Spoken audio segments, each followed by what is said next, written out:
Hello बच्चों, आप लोगों का बहुत बहुत स्वागत है आपका अपना ही YouTube channel digital study Rohit पर।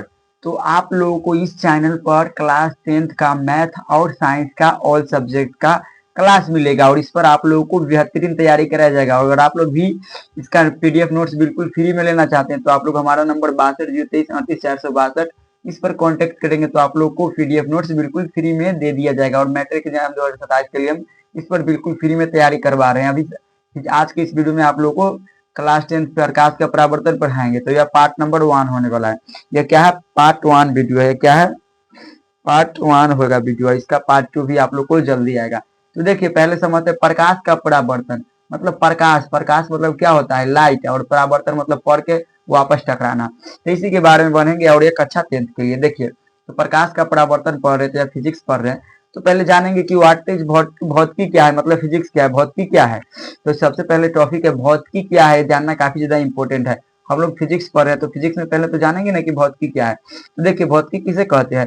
भौतिकी विज्ञान की एक शाखा है। भौतिकी है ना, यानी फिजिक्स है जो विज्ञान की एगो शाखा यानी ब्रांचेस है, जिसके अंतर्गत हम लोग प्रकृति में होने वाली प्राकृतिक घटनाओं के बारे में अध्ययन करते हैं। जैसे प्रकृति में बहुत सारा घटना होता है, देखिएगा तो अचानक सा मौसम का बदल जाना, मौसम बदलना, बादलों का बनना, वर्षा होना, चंद्र तथा सूर्य ग्रहण लगना। कभी कभी चंद्र ग्रहण लग जाता है, सूर्य ग्रहण लग जाता है, तो ऐसे क्या होता है? ऐसा प्राकृतिक घटना है। और भौतिकी के अंतर्गत ना प्राकृतिक घटनाओं के बारे में अध्ययन किया जाता है। तो ये आप लोग को समझ में आ गया होगा।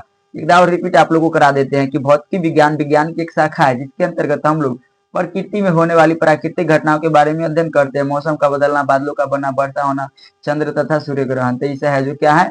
भौतिकी के अंतर्गत पढ़ा जाता है। तो आप लोग को भौतिकी में कोई दिक्कत नहीं हुआ होगा। अब समझते हैं प्रकाश क्या है। ये इंपॉर्टेंट है। प्रकाश क्या है? यह इंपॉर्टेंट है। आप लोग एग्जाम में 2 नंबर में पूछेगा प्रकाश क्या है। देखिए, प्रकाश को समझते हैं। प्रकाश एक प्रकार की ऊर्जा है। प्रकाश है जो क्या है? एक प्रकार की ऊर्जा है जिसकी उपस्थिति में हम लोग किसी वस्तु को देखते हैं या देखने की अनुभूति प्राप्त होते हैं।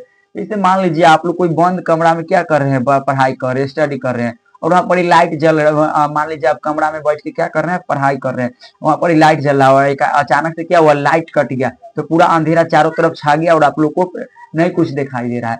तो अंधेरा उजाला को हम लोग क्या बोलते हैं? प्रकाश।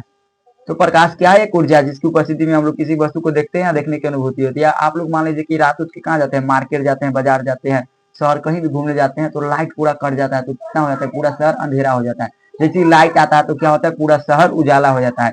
या आप लोग रात के कहीं जाते होंगे घूमने, टॉर्च या मोबाइल का टॉर्च जला के जाते होंगे तो रास्ता आप लोग को दिखाई देता होगा, नहीं तो नहीं दिखाई देता होगा। तो प्रकाश आप लोग को समझ में आ गया। अब इसका गुण लिखाते हैं। ऐसा है हाईलाइट किया हुआ जो इंपॉर्टेंट है। देखिए, प्रकाश के गुण अब हम आप लोग को लिखाते हैं। प्रकाश का गुण, प्रकाश एक प्रकार की ऊर्जा है। क्या है? प्रकाश एक प्रकार की ऊर्जा है और ये निर्वात में भी गमन करती है। प्रकाश में निर्वात में भी गमन करता है जहां पर ये हवा नहीं होता है।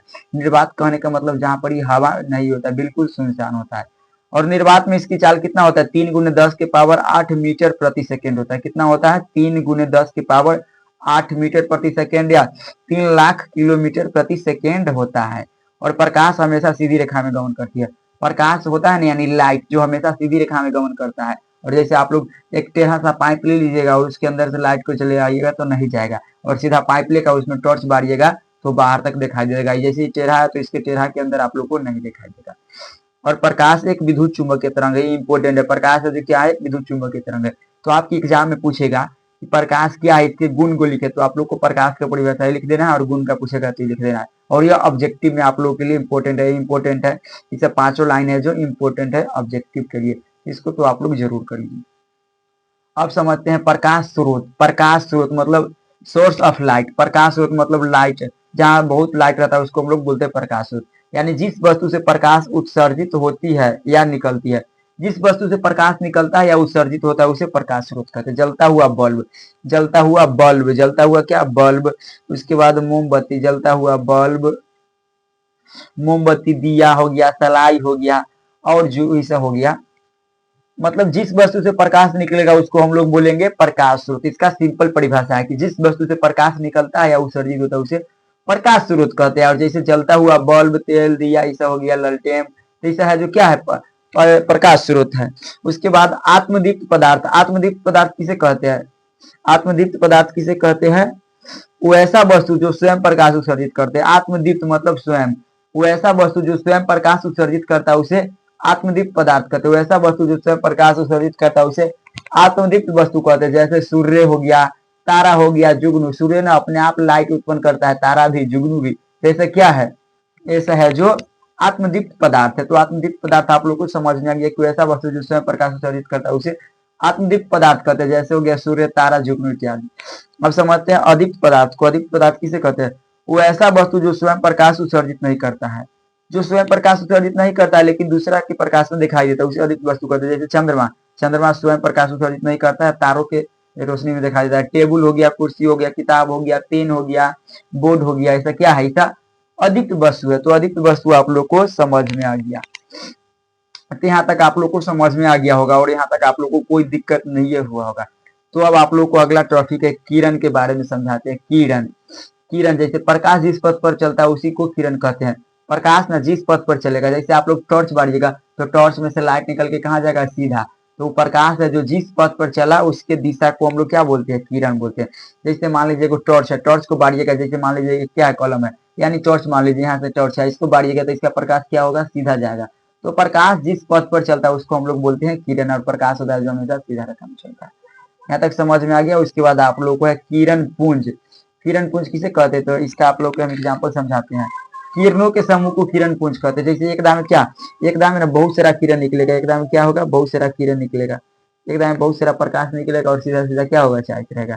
तो किरण के समूह, किरणों के समूह को हम लोग किरण पुंज कहते हैं। और ये 3 प्रकार के होते हैं। किरण पुंज कितने प्रकार के होते हैं, 3 प्रकार के होते हैं। समांतर किरण पुंज, अभिसारी किरण पुंज और अपसारी किरण पुंज। तो आप लोग को यहाँ तक समझ में आ गया। तो चलिए अब देख लेते हैं कि आप लोग को हम कौन कौन सा टॉपिक पढ़ाए थे। तो आज के लिए इतना ही काफी है। अब आप लोग को हम बता रहे हैं कि कौन कौन सा टॉपिक आप लोग को अभी हम पढ़ाए। तो देखिए अभी हम आप लोग को पढ़ाए हैं कि भौतिकी क्या है। तो भौतिकी आप लोग को अच्छा से रिवीजन कर लेना और कॉपी में नोट कर लेना। उसके बाद प्रकाश क्या है पढ़ाए थे, प्रकाश के गुण आप लोग को हम बताए थे। उसके बाद प्रकाश स्रोत, अदीप्त वस्तु, अतुदीप्त वस्तु, उसके बाद अदीप्त पदार्थ, उसके बाद किरण और किरण पुंज, इतना आप लोग को हम बताए थे। तो यह कैसा लगा वीडियो, आप लोग प्यारा सा कमेंट जरूर करिएगा। तो इसका पार्ट 2 वीडियो आप लोग को कल मिलेगा और आप लोग को मैथ और साइंस इस चैनल पर मिलेगा। और आप लोग को मैथ साइंस को एकदम उड़ा देना है। तो आप लोग को मैथ साइंस मिलेगा और आप लोग को 450 प्लस का लक्ष्य लेके चलना है। कितना, 450 प्लस मार्क्स का आप लोग को लक्ष्य लेके चलना है। और इसका पीडीएफ लेना चाहते हैं तो आप लोग को हम नंबर दे रहे हैं, इस पर कॉन्टेक्ट कर लीजिएगा। 62 023 37 462 आप लोग को मिल जाएगा। और मेरा नाम है रोहित कुमार। तो इस पर आप लोग कर लीजिएगा। तो आज के लिए इतना काफी है। तब तक के लिए जय हिंद, वंदे मातरम।